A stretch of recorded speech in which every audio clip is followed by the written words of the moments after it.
নমস্কার বন্ধুরা, কেমন আছো তোমরা সবাই? আশা করবো সবাই ভালো আছো। আমি হলো কিন্তু তোমরা দেখছো নিউজ ভারত জব। আজকের এই ভিডিওটা অনেকটা বড় হবে আর তোমাদেরকে কিছু প্রশ্নেরও অ্যান্সার দেবো, বাট আমি এই প্রশ্নের যে অ্যান্সারগুলো দেবো সেটা নিয়ে একটা লাইভ আসবে। তো তোমরা যা খুশি কোশ্চেন করতে পারো, এভরিথিং, কোনো কিছু আমাকে গালাগালি দিলে গালাগালি দিতে পারো, তোমাদের যেমন আমি আগে করতাম। বাট আজকের এই ভিডিওটা কিন্তু মাথায় রাখতে হবে, কোনো গভর্নমেন্ট চাকরি নয়, এটা কিন্তু সম্পূর্ণ একটি গভর্নমেন্ট প্রজেক্ট আমি বলবো না, এটা সম্পূর্ণ একটি ভেন্ডার পেরোল জব। হ্যাঁ, ইলেকট্রিক মিটার দেখে কেউ ভেবে নিও না যে আমি গভর্নমেন্টের চাকরি দিচ্ছি বা গভর্নমেন্ট ইলেকট্রিক মিটারে অফিসে বসে কাজ হবে, এরকম কোনো কিছু নয়। এখানে তোমাদের জিনিয়াস কনসাল্ট তোমাদের ভেন্ডারের পক্ষ থেকে, মানে অনেক বড় নাম আছে, আমার পুরোটা মনে নেই, তো জিনিয়াসের পক্ষ থেকে তোমাদের এখানে কাজটা হচ্ছে, ঠিক আছে?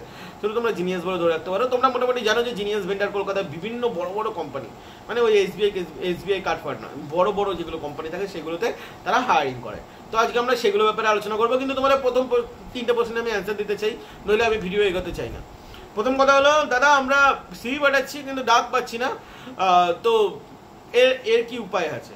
তো এর উপায়ের আগে আমি একটা কথা বলে রাখবো যে আজকে আমরা এয়ারপোর্টে ভ্যাকান্সি ছেড়েছি, ঠিক আছে? হাফ লোক ফর্ম ফিল আপ করেছো, গ্রুপে ঢোকোনি, নইলে গ্রুপে ঢুকে বসে আছো, ফর্ম ফিল আপ করোনি। এবার আমাদের কাছে তো ডাটা নেই, তো যারা এরকম করেছো, মানে যারা দুটোতেই অংশগ্রহণ করোনি, যে কোনো একটা করেছো, তাদের ইন্টারভিউতে যাওয়া হবে না, ঠিক আছে? ইন্টারভিউতে গেলেও তোমাদের ইন্টারভিউ হবে না। তো ওই নিয়ে একটা ভিডিও আসবে, না একটা শর্টস ভিডিও আসবে, এই রাত্রিবেলা এই ভিডিওটা পরে আপলোড হয়ে যাবে। আমি সব জায়গায় লিঙ্ক দিয়ে দেবো, তোমরা যারা যারা জয়েন করেছো তারাও দেখো, যারা যারা জয়েন করেনি তারাও দেখে নিও, জাস্ট জেনারেল নলেজের জন্য। এবং তোমাদের যেটা আরেকটা এটা ডাউট থাকার কথা যে তোমরা মানে সিভি পাঠাও, কিন্তু স্যাররা তোমাদেরকে রিপ্লাই দেয় না কেন? দেখো, এই চাকরির ক্ষেত্রে না অনেকগুলো আমি জেলা বলবো, ঠিক আছে? তো এই জেলা ওয়াইজ আমি যে কটা লোকেশন বলবো সে কটা লোকেশনের ছেলে আবেদন করতে হবে, ঠিক আছে? যেমন আমি ওয়ার্ক ফ্রম হোমে বলেছিলাম, যে কটা লোকেশন সে কটা লোকেশনের বাইরে যতজন আবেদন করেছো তাদের সবাইকে বলা হয়েছে ওয়ার্ক ফ্রম হোম নেই, অফিসে এসে কাজ করতে হবে।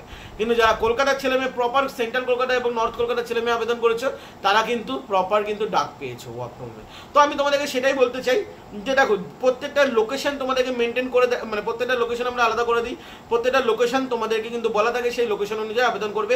এই চাকরির ক্ষেত্রেও কিন্তু এই কথাটা ইনক্লুড আছে। এবং তোমাদেরকে আরও একটা জিনিস বলে রাখি, যে স্যারকে আমি ফোন করতে না করছি তাকে ফোন করবে না, হোয়াটসঅ্যাপ করবে, এক সপ্তাহ পর হলেও তোমাদেরকে ডেকে নেওয়া হবে। কারণ এই চাকরিটা এখনো পর্যন্ত কোনো ইন্টারভিউ ডেট বেরায়নি যে কাল বা পরশু দিন এখানে ইন্টারভিউ হবে, এরকম কোনো কিছু বেরায়নি। এখানে ইন্টারভিউ ডেট বেরাবে, কবে বেরোবে আমি নিজেও জানি না, ঠিক আছে? স্যাররা তোমাদের সাথে কন্ট্যাক্ট করে নেবে। আচ্ছা, নেক্সট, আমি সবার ক্ষেত্রে বলছি না, কিছু কিছু ছেলে মেয়ে এখানে বলছো যে দাদা ভেন্ডার খুলে বসে আছো, কনসালটেন্সি চালাচ্ছ, কিন্তু তুমি চাকরি দিতে পারছো না, ঠিক আছে?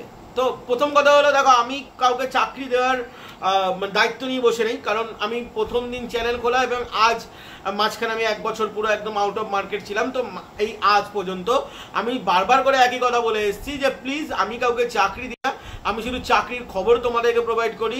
তোমরা এটাকে সম্পূর্ণ চাকরির খবরের চ্যানেল ধরতে পারো, as a job news channel তোমরা এটাকে ধরতে পারো, ঠিক আছে? তো আজকের ক্ষেত্রে কিন্তু এই দুটো ইনক্লুড থাকবে। এবং তোমাদেরকে এবার আমি অ্যাডভাইস দিতে চলেছি এই চাকরির ব্যাপারে। প্রথম কথা হলো, এখানে যারা যারা আবেদন করবেন, ঠিক আছে, প্রথম কথা এখানে যারা আইটিআই করেছো তারা তো এখানে দেখো ভিডিও, এবং যারা এইচএস এবং গ্র্যাজুয়েশন পাস করেছো তারাও এখানে দেখো ভিডিও। আচ্ছা, এখানে কিন্তু 2 রকমের ভ্যাকান্সি আছে। এখানে মিটার রিডিং, আমি থাম্বনেলে যেটা লিখেছি সেটা বললেও, ইলেকট্রিক মিটার রিডিং বললেও, এখানে 2 রকমের ভ্যাকান্সি আছে, বলতে পারো 3 রকমের ভ্যাকান্সি আছে, বাট এখানে 2টো পোস্ট আছে যেহেতু 2 রকমের ভ্যাকান্সি বলবো, বাট একটা ওর মধ্যেই থাকবে, ঠিক আছে? তো সেক্ষেত্রে সবার স্যালারি আলাদা আলাদা হবে, তোমাদের শিক্ষাগত যোগ্যতা আলাদা আলাদা হবে, সমস্ত কিছু কিন্তু তোমাদের এখানে আলাদা আলাদা হবে। বাট আমি তোমাদেরকে একটা কথা বলতে চাই ভিডিওর প্রথমে, এখানে ফ্রেশার এবং experience both can apply, but কি ক্ষেত্রে অ্যাপ্লাই সেটাও তোমাদেরকে জানতে হবে। তো পুরো ভিডিওটা দেখো, পুরো ভিডিওটা দেখার পর যদি তোমাদের কোনো রকম কোনো ডাউট থাকে তাহলে অবশ্যই কমেন্টে জানিও, সবার রিপ্লাই দেওয়ার চেষ্টা করবো, নইলে কমেন্টে পিন করে সবার রিপ্লাইয়ের অ্যান্সার দিয়ে দেবো। আচ্ছা, এখানে আমি প্রথমে লোকেশন দিয়ে চালু করছি। দেখো, লোকেশনের ক্ষেত্রে আবারও ভিডিওর প্রথমে যে কথাগুলো বললাম সেগুলো মাথায় রেখে তোমরা আবেদন করবে। আচ্ছা, এখানে যে লোকেশনগুলো আছে, কলকাতা, বর্ধমান, মেদিনীপুর, শিলিগুড়ি, মুর্শিদাবাদের, বহরমপুর। আচ্ছা, এবার আমি একটু ডিটেলসে আলোচনা করি। কলকাতার মধ্যে থেকে নর্থ কলকাতা এবং সেন্ট্রাল কলকাতা এখানে আবেদন করতে পারো, বর্ধমান থেকে বর্ধমান টাউন এখানে আবেদন করতে পারো, শিলিগুড়ি থেকে শিলিগুড়ি টাউন এখানে আবেদন করতে পারো, মেদিনীপুর থেকে মেদিনীপুর টাউন এখানে আবেদন করতে পারো, এবং লাস্ট মুর্শিদাবাদ জেলা টোটাল আবেদন করবে না, অনলি ফর বহরমপুর লোকেশনের ছেলেমেয়েরা এখানে আবেদন করবে। আমি আবার বলছি, অনলি ফর বহরমপুর লোকেশনের ছেলেমেয়েরা কিন্তু এখানে আবেদন করবে, ঠিক আছে? গোটা মুর্শিদাবাদ নয়, ঠিক আছে? গোটা মুর্শিদাবাদ একদমই নয়। তো বোঝা গেছে, এক্সট্রা আশেপাশের যে লোকেশনের ছেলেমেয়েরা তারা প্লিজ এখানে ঢুকবে না। মানে এমন নয় যে নর্থ কলকাতার মধ্যে বিরাটি পড়ে বা নর্থ কলকাতার মধ্যে হাবড়া পড়ে, এইসব কিন্তু নয়। নর্থ কলকাতার মধ্যে ব্যারাকপুরও পড়ে না, ঠিক আছে? এই কথাগুলো তোমাদেরকে মাথায় রেখে চলতে হবে। আচ্ছা, এবার আমি চলে আসি তোমাদেরকে লোকেশন আমি বলে দিচ্ছি প্রথমেই, তো যাদের লোকেশন নেই তারা বেরিয়ে যেতে পারো, আর নয়তো তোমরা ভিডিও দেখতে পারো, কারণ পরবর্তীকালে যখন লোকেশনটা আসবে আমি আজকের মতো ভালো করে আমি ভিডিওতে বোঝাবো না। আচ্ছা, নেক্সট আমি এখানে কোয়ালিফিকেশনে আলোচনা করব। তার আগে বলে রাখি, এখানে দেখো আমরা সবাই অনেকে ইউটিউবে ভিডিও বানাই, কিন্তু আমরা প্রত্যেকটা বলি যে প্রত্যেকটা লোকেশনে চাকরি আছে, কিন্তু কখনো বলি না যে আমরা কতগুলো লোকেশনে মানে কতজনের ভ্যাকেন্সি আছে। তো আমি তোমাদেরকে বলে রাখছি এখানে 20খানা ভ্যাকেন্সি আছে। এবার মানে প্রত্যেকটা লোকেশনে 20খানা নয়, 20খানা টোটাল ভ্যাকেন্সি আছে। এবার তোমরা ডিভাইড করে নাও 5টা অঞ্চলের মধ্যে যে কতজন করে পড়ছে, ঠিক আছে? এবং এবার আমি চলে আসি তোমাদের কোয়ালিফিকেশনের উপর, ঠিক আছে? আচ্ছা, তোমাদের এখানে কোয়ালিফিকেশনে আসার আগে দেখো, কোয়ালিফিকেশনে এখানে অনেক কিছু বলা আছে, তো আমি তোমাদেরকে ডিটেলসে আলোচনা করব। তার আগে আমার মনে হয় যে তোমাদের এখানে পোস্টটা বলা উচিত। তো এখানে তোমাদের urgent requirement electric meter reader and meter maintenance and plus data analyse West Bengal location, ঠিক আছে? এখানে যেটা লেখা আছে সেটা পুরো প্রপার বলে দিলাম। আচ্ছা, এখানে তোমাদের প্রথমে কথা তুমি কি কি শুনলে? Electric meter reader, meter maintenance এবং ডাটা অ্যানালাইজ। আচ্ছা, এখানে আমি তোমাদেরকে অনেস্টলি বলে দিচ্ছি, ডাটা অ্যানালাইজে কি কাজ করতে হবে সেটা আমার প্রপার জানা নেই, ঠিক আছে? আমি সত্যিই জানি না ডাটা অ্যানালাইসিসে এখানে কি কাজ করতে হবে, কিন্তু মিটার রিডার এবং মিটার মেনটেনেন্সে এখানে তোমাদের কি কাজ করতে হবে সেটা আমরা অলমোস্ট জানি। এটাকে আমরা অনেকবার ভিডিওতে আলোচনা করেছি। মিটার যেখানে যেখানে নতুন অর্ডার আসবে, মিটার লাগানো থেকে শুরু করে মিটারে যদি কোনো প্রবলেম হয়ে থাকে সেগুলো তোমাদের দেখতে হবে। বিভিন্ন কর্পোরেট অফিসে মিটারগুলো তোমাদেরকে মানে দেখতে হবে যে ঠিকঠাক আছে কিনা, এগুলোই তোমাদের কাজ হয়ে থাকবে। খুব একটা হার্ডি কাজ নয়, ঠিক আছে? তার জন্য যেটা হার্ডি কাজ নয় সেটা স্যালারিটা এখানে কম আছে। বাট এখানে আরেকটা আছে তোমাদের, যেটা হলো ডাটা অ্যানালাইস্ট, ঠিক আছে? ডাটা অ্যানালাইস্টে এখানে তোমাদের কি কাজ করতে হবে জানি না, তবে এখানে আই থিঙ্ক মানে কম্পিউটার বেসিক কোনো কিছু কাজ করতে হবে। আচ্ছা, এবার আমি কোয়ালিফিকেশনে আসি, কারণ এই দুটো পোস্ট কিন্তু আলাদা আলাদা। দেখো, মিটার রিডিং বা meter reader and meter maintenance দুটো একসাথে, এবং তোমাদের ডাটা অ্যানালাইস্ট কিন্তু ওটা সম্পূর্ণ আলাদা ভ্যাকেন্সি। আচ্ছা, তোমাদেরকে একটা কথা আরো ক্লিয়ার করে দিই, মিটার রিডিং কিন্তু তোমাদের এখানে করতে হবে না। মানে আমাদের বাড়িতে বাড়িতে ইলেকট্রিক অফিস থেকে আসে দেখবে মিটার রিড করে আমাদেরকে বিল দিয়ে যায়, ওই কাজ কিন্তু এখানে কিন্তু নয়, সেটা কিন্তু একদমই ভাববে না। আচ্ছা, এখানে তোমাদের কোয়ালিফিকেশন মিটার রিডার্স, ঠিক আছে? মিটার রিডার যারা কাজ করবে, মিটার রিডারের জন্য যারা কাজ করবে এইচএস পাস হলেই চলবে। এছাড়া গ্র্যাজুয়েশন ক্যান্ডিডেট এখানে আবেদন করতে পারো, ঠিক আছে? এইচএস পাস হলেই চলবে। এছাড়া গ্র্যাজুয়েশন ক্যান্ডিডেট এখানে আবেদন করতে পারো, ফ্রেশার হলেও চলবে, ঠিক আছে? মিটার রিডার এবং মিটার মেনটেনেন্স যারা করবে তাদের কিন্তু এখানে ফ্রেশার, 12 পাস, গ্র্যাজুয়েশন কিন্তু এখানে আবেদন করতে পারো।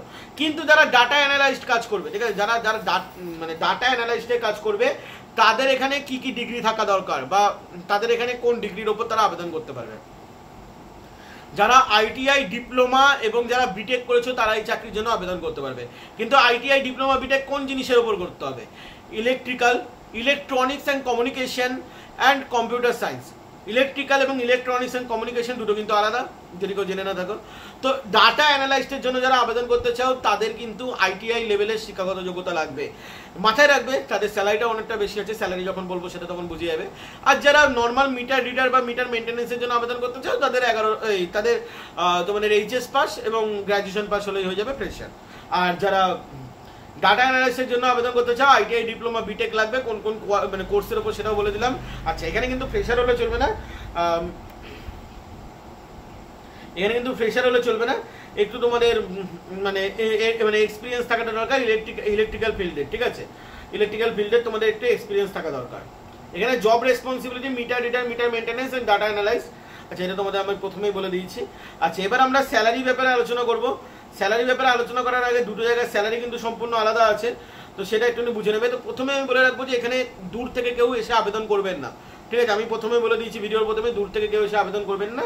তো সেক্ষেত্রে গেস্ট হাউস বা কোনো রকম কোনো ফুডিং আপনারা এখানে পাবেন না। এখানে আপনারা পিএফ, ইএসআই এবং টিএ পাবেন, ঠিক আছে? এবং আমি যে স্যালারিগুলো বলতে চলেছি সেগুলো কিন্তু পিএফ, ইএসআই কেটে যে স্যালারিটা দাঁড়ায় সেই স্যালারিটা আমি মানে সেই টাকার অ্যামাউন্টটা কিন্তু আমি বলবো। তো চলুন আমি স্যালারিটা এবার বলে রাখি। স্যালারি বেনিফিট এখানে আছে, যারা মিটার রিডার এবং মিটার মেনটেনেন্সের কাজ করবে 11,000 থেকে 12,000 টাকা স্যালারি পাবে।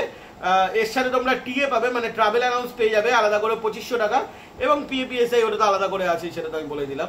এবং যারা ডাটা অ্যানালাইস্টে কাজ করবে তারা 15,000 থেকে 16,000 টাকা স্যালারি পাবে, এবং এটাও তোমাদের হ্যান্ড ক্যাশই স্যালারি হবে, মানে তোমাদের এটা হ্যান্ড ক্যাশ বলতে এটাও তোমাদের কেটিকুটে যা স্যালারি আছে ওটাই দাঁড়াবে। এখানে না দুটো জিনিস আরও দেওয়া হচ্ছে, এটা হলো টিএ, একটা হলো ডিএ। এবার টিএ এবং ডি এর মধ্যে যদি কোনো তফাৎ না জেনে থাকো বলে রাখি, টিএ মানে ট্রাভেল অ্যালাউন্স, ডিএ মানে ডেলি অ্যালাউন্স, ঠিক আছে? এটাও তোমাদেরকে দেওয়া হচ্ছে। এবার সত্যি কথা বলতে কেন আমি জানি না, কারণ ডাটা অ্যানালিস্টের কাজ আমি সত্যিই জানি না। তো যারা আইটিআই লেভেলের আছে যদি কেউ জেনে থাকো তারা নিচে কমেন্ট করে জানিও, তাহলে অন্য সাবস্ক্রাইবারদের সুবিধা হবে। এবং এখানেও তোমরা আলাদা করে পিএসএ পাবে। এবং যারা ফ্রেশার আবেদন করছে তাদের কোনো ভয় পাওয়ার কোনো কারণ নেই, কারণ কোম্পানি তোমাদের এখানে টোটালি ট্রেনিং কিন্তু প্রোভাইড করছে ফ্রিতে। তো তোমরা এখানে ফ্রিতে সম্পূর্ণভাবে ট্রেনিং পেয়ে যাবে যদি তোমরা সিলেকশন হয়ে থাকো। লাস্ট এখানে তোমাদের ফোন নাম্বার বলছি। ফোন নাম্বার বলার আগে আরও একবার রিমাইন্ড করিয়ে দিই যে রিমাইন্ডার দিয়ে দিই যে এখানে তোমাদের কোনো রকম স্যারকে কল করবে না। যারা কল করবে তাদের ব্যাপারে আমি জানি না, বাট কোনো রকম স্যারকে কল করবে না, হোয়াটসঅ্যাপ করবে, প্রপারভাবে করবে, কারণ এখানে বাইক লাইসেন্স এবং ড্রাইভিং লাইসেন্স লাগছে। আমি যদি ভিডিওতে প্রথমে যদি বলে না থাকি এখন বলে দিচ্ছি। তো বাইক এবং ড্রাইভিং লাইসেন্সটা কিন্তু তোমাদেরকে হোয়াটসঅ্যাপে সেন্ড করতে হবে, বাড়িটা তোমাদেরকে সেন্ড করতে হবে। ফোন নাম্বারটি তোমরা লিখে নাও 9038587062। এই নাম্বারে তোমরা স্যারের সাথে কন্ট্যাক্ট করে নিতে। যাই বন্ধুরা, ভিডিওটি ভালো লাগলে এখনকার জন্য এটুকুই। আমার নেক্সট ভিডিওতে দেখা হবে এবং টেলিগ্রামে ঢুকতে কিন্তু একদমই ভুলো না। এখনকার জন্য চললাম বন্ধুরা, নমস্কার, জয় হিন্দ, বন্দে মাতরম।